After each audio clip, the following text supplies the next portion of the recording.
Se è un platano secolare vale la pena, il platano venuto dal mare, io ne ho già fatti due, uno è andato in Francia e uno è nel comune di Borgotaro, ho detto proviamo.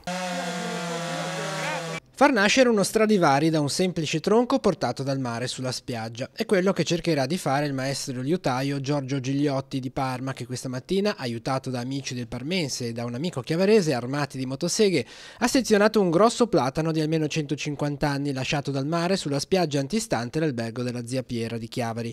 Diversi i curiosi che dalla passeggiata hanno assistito all'operazione di taglio.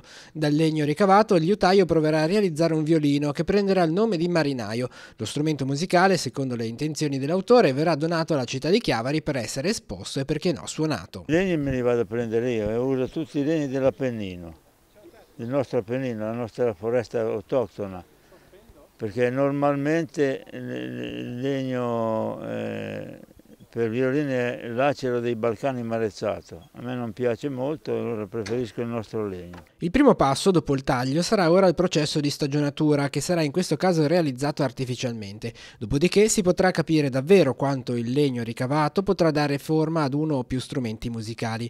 Un'operazione che si dovrebbe concludere entro un anno. Casuale l'incontro tra il maestro liutaio e l'albero spiaggiato. Praticamente dovevamo vederci a pranzo, eravamo in passeggiata, lui ha notato questo tronco e mi ha detto appunto mentre eravamo a pranzo che avrebbe potuto realizzare un violino per Chiavari. Probabilmente è un platano di almeno 150 anni. C'è dei punti che marcio, dei punti che è buono, allora stiamo selezionando i punti dove è più buono, almeno da lavorarci.